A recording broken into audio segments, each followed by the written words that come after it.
Oggi sono qui con Lorena Traldi, che è una terapeuta neonatale, e vedremo insieme in che cosa il suo lavoro può darci una mano per capire come arredare casa nostra. Esatto.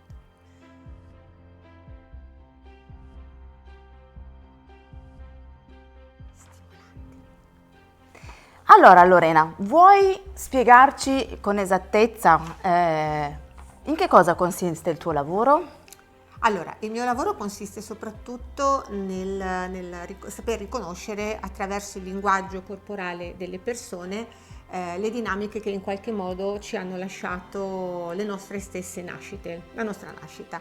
La nascita per ognuno di noi viene considerato il viaggio che modella la vita e da cui poi comunque prendono, diciamo così, corpo tutte le nostre decisioni, il nostro orientamento in generale nella vita. Anche il nostro carattere? Soprattutto il nostro carattere. Il carattere di fatto è la somma delle nostre esperienze. Ok. È questo, quello che il nostro sé viene definito poi il carattere, ma il carattere di fatto è proprio la somma delle esperienze che noi iniziamo a fare a livello primordiale. Quindi quando ancora siamo addirittura nella pancia della nostra mamma. Quando addirittura noi non siamo ancora stati cioè dal momento del concepimento in poi avviene questa esperienza, quindi è sicuramente molto incisiva e ha tantissimo comunque da insegnare e ha veramente un'incisività che rimane veramente fino all'ultimo dei nostri giorni. Quindi influenza il nostro lavoro, influenza il carattere che abbiamo detto prima, ma tutta la sfera, diciamo, personale, privata e sociale. Capito, capito. Allora oggi vorrei vedere insieme a te come in qualche modo questo mi possa anche aiutare, no? Io mi sto avvicinando un po' alla psicologia, quindi anche a quella... La prenatale, la perinatale. La perinatale, per poter in qualche modo, non ovviamente psicanalizzare nessuno perché non è il caso e non ne avrei le competenze, però magari riuscire a capire meglio certi atteggiamenti o certi desideri dei miei clienti in modo da riuscire a fare una casa che davvero li possa rappresentare, perché questo è quello che io voglio fare. Certo. Non è solo una questione di estetica che insomma con un minimo di studi lo potrebbe fare chiunque, e comunque un po' io penso che ognuno di noi sia appunto tramite l'istinto già abbia un'idea, no? Ovviamente sai se un colore ti piace, non ti piace, eccetera, però magari arrivare a capire il perché piace e soprattutto che cosa provoca, se è il caso o no di utilizzarlo in una casa. Ecco, questo sto cercando di capire per dare un servizio migliore al mio cliente. Certo. Allora siamo qui, vorrei farti un paio di domande. Volentieri. Secondo la tua esperienza, quanto la casa ha a che fare, ovviamente inconsciamente, perché noi non ci ricordiamo nulla della nostra esperienza, certo, in pancia, però quanto ha a che fare con il modo in cui abbiamo appunto vissuto nel grembo materno. Ok. Diciamo che la vita nel grembo materno è fondamentale, la qualità di vita, le qualità che troviamo proprio nel grembo della nostra madre sono quelle che poi in qualche modo incidono la nostra prima esperienza, quindi una sorta di predisposizione della madre ad essere comunque positiva, ad essere serena, a poter vivere comunque la sua gravidanza in una maniera serena e tranquilla, ovviamente gioverà al bambino, a quello che è il feto e poi sarà il bambino, ad avere già come impronta una positività, diciamo così. Influenza tantissimo quello che il grembo materno, quindi l'utero per intenderci, le qualità che si trovano dentro, proprio a livello cellulare, di impronta cellulare, vanno proprio ad influire su quello che poi sarà il nostro sentirci bene o sentirci male nei diversi luoghi dove noi vivremo. Ma anche proprio non soltanto in casa, ma anche il percepire l'ambiente esterno proprio in un certo modo. Comunque noi siamo qua per parlare della casa. Sì, diciamo che l'ambiente esterno non lo possiamo comandare, non lo possiamo cambiare, invece casa nostra lo possiamo fare proprio. Possiamo stabilire come crearcela, diciamo così.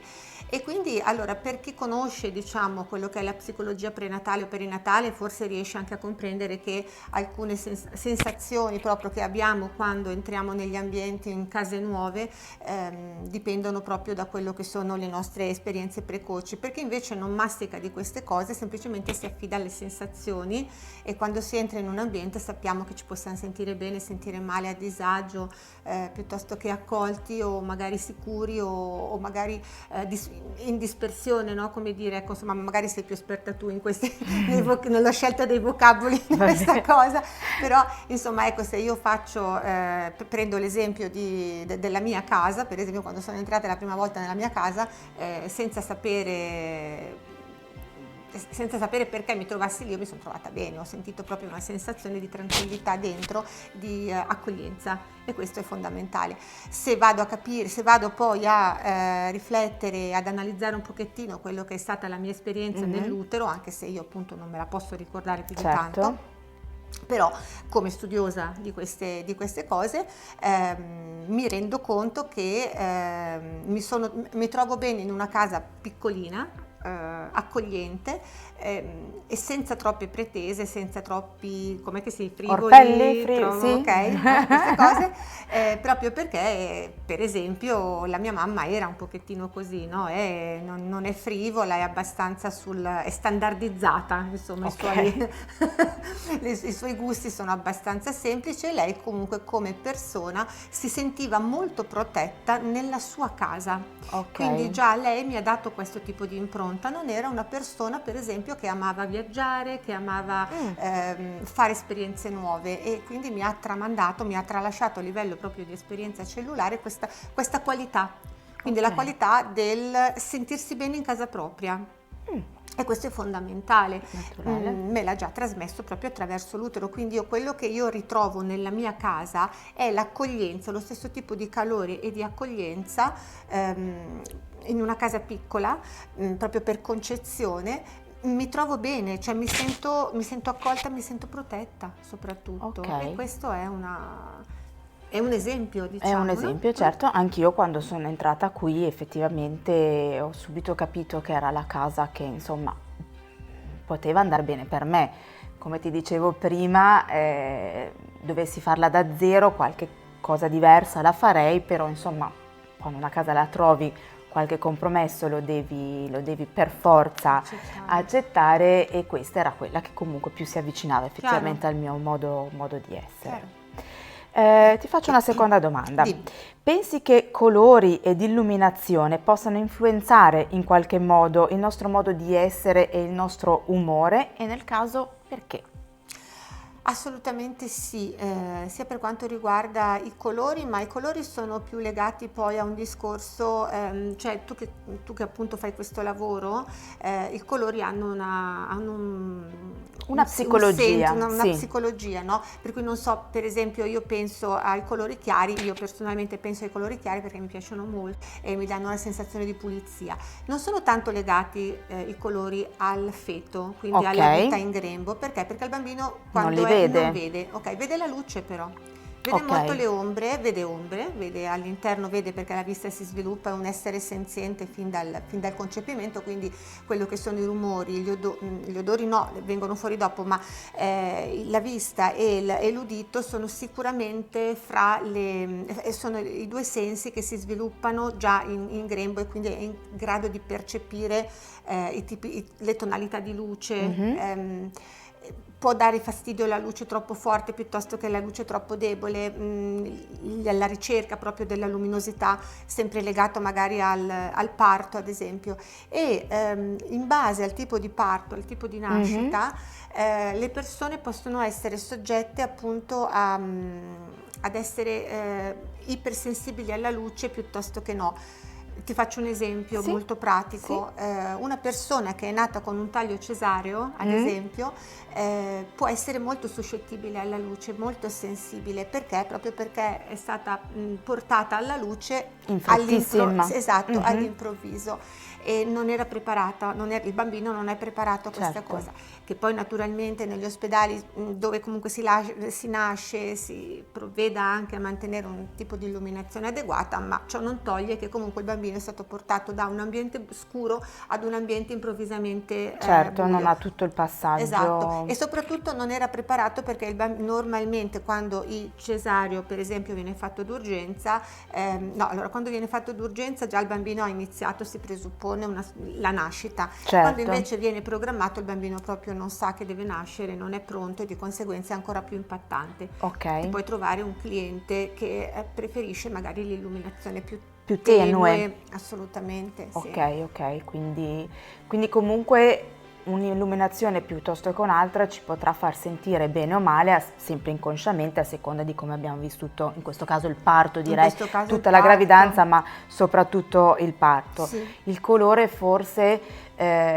potrà essere per via della sua luminosità e magari per le esperienze che abbiamo fatto da bambini, potrebbe essere che se un colore ci ricorda un'esperienza brutta perché c'era, quel colore magari poi non ci piace più. Sì, questo perché ci sono nei colori, come avevo detto in un video, dei valori intrinseci, no? Bene o male il rosso è eccitante per tutti, però a qualcuno piace e qualcuno magari che ne ha fatto una brutta esperienza invece lo odia profondamente, non lo vuole vedere. È molto legato all'utero questa cosa, il colore rosso, il sangue, l'utero è ovviamente per eccellenza un organo particolarmente... Infatti il rosso è uno dei colori che o si ama o si odia per eccellenza, poi ce ne sono altri tipo il viola, ma questo è uno dei quelli un po' più difficili anche da utilizzare, esatto, in effetti, immagino quantomeno, certo. come colore.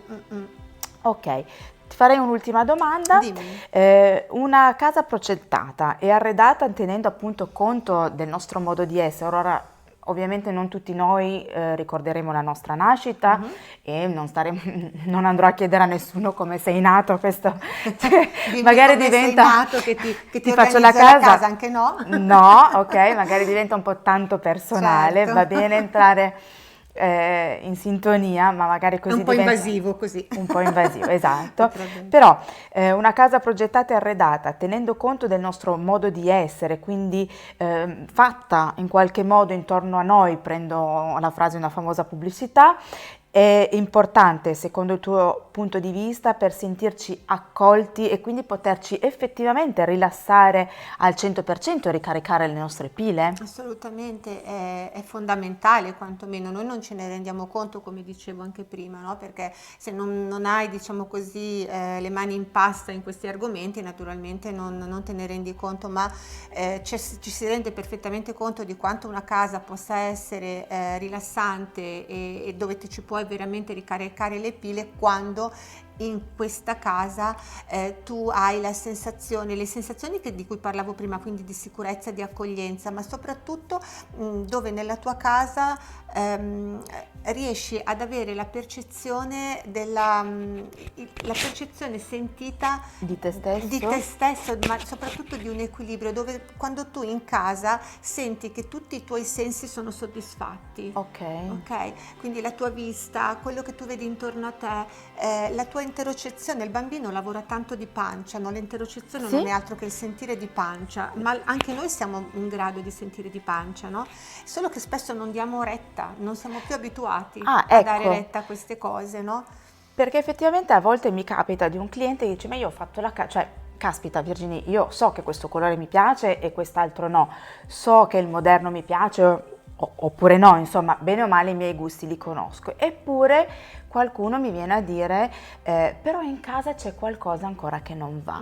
Quindi è perché non riusciamo, siamo presi da 1000 stimoli e non riusciamo ad ascoltare bene noi stessi. Facciamo molto fatica ad ascoltare. Oggigiorno, tra l'altro, nella società in cui viviamo, purtroppo siamo sempre di fretta, e la fretta non è amica del sentire, della percezione, della consapevolezza, soprattutto di cosa siamo e di che cosa vogliamo veramente, perché a volte quello che noi vogliamo è solo l'apparenza, è l'andare a cercare un qualche cosa che tamponi delle mancanze che si possono essere diciamo così radicate durante la gravidanza. Paradossalmente spesso andiamo a cercare qualcosa che in realtà anziché farci male ci fa bene. Ti faccio un esempio semplice: sì. A volte arricchiamo la nostra casa di tante cose, di tanti colori, di tanti oggetti, perché abbiamo bisogno di compensare qualche cosa che dentro noi è mancato, mentre normalmente no, ci mancherebbe, non è giudicabile tutto questo, ognuno è libero di seguire le proprie inclinazioni, diciamo. Certo. Però l'andare, quando appunto ti trovi magari una persona che ti chiede di avere tante cose in casa, di arredarla con parecchi elementi, è proprio perché l'occhio ha bisogno di una compensazione, di un qualcosa che magari è mancato prima. Questo ci porta ovviamente a considerare eventualmente queste inclinazioni di un tuo eventuale cliente, ma anche di una persona comune, insomma, voglio dire, al di là di tutto, nelle varie situazioni della vita, proprio per farlo sentire meglio, per riuscire ad incontrare le sue esigenze. Velatamente tu puoi riuscire a comprendere queste cose parlando con il cliente, e adesso non so bene come tu potrai imbastire questo discorso, però sicuramente con una grande sensibilità, ma facendo comunque passare il messaggio al tuo cliente sull'importanza di capire veramente subito insieme che cosa può servire a questo cliente, perché poi nel futuro questa casa a lui starà bene veramente, lui la godrà veramente fino in fondo e in tutte le situazioni. Se è riuscito a appunto, come dicevi prima, ad arredarle in modo che ogni parte, ogni sua sensazione sia appagata. Esatto, non è per essere invadenti, cioè è proprio un modo, una modalità per entrare, diciamo, in empatia con quello che può essere il tuo cliente, proprio per aiutarlo a comprendere, perché a volte, lo dicevo prima, non siamo sempre consapevoli di ciò che va bene per noi, ok? Ciò che andrebbe bene potrebbe essere magari la semplicità, la tranquillità, ma prima dobbiamo risolvere altre cose dentro per poter godere magari, per esempio, di una casa con dei colori più chiari, con poche cose intorno. Io una domanda che faccio spesso al mio cliente quando mi dice mi piace un colore piuttosto che uno stile d'arredo è: come ti fa sentire? Esatto. In base a quella domanda capisco se davvero è una cosa che dobbiamo utilizzare perché serve per farlo sentire bene, o se è, che ne so, la moda del momento, perché è stato uno stimolo, una cosa gli è piaciuto, ecco. Certo, fai benissimo, anche perché a volte quando dentro abbiamo dei grandi vuoti e abbiamo questa percezione di sentirci veramente un po' soli, no? In generale, cerchiamo sempre la compagnia, che non è sempre di una persona, ma a volte anche degli oggetti, della casa, e quindi questo è importante averlo. E non sei tu che devi andare a dire poi alla persona naturalmente cosa deve fare, lo sappiamo, non psicanalizziamo nessuno, però ti aiuta veramente a comprendere di cosa ha bisogno, se ha bisogno effettivamente di quello. Assolutamente. Va bene. Sì. Lorena, ti ringrazio di essermi venuta a trovare. È stato un piacere. E speriamo che sia piaciuto anche a chi ci segue. Certo. E magari lo organizzeremo di nuovo. Molto volentieri. D'accordo. Se ti può essere d'aiuto, io sono sempre disponibile. Allora, alla prossima. Grazie, ciao. Ciao. Ciao.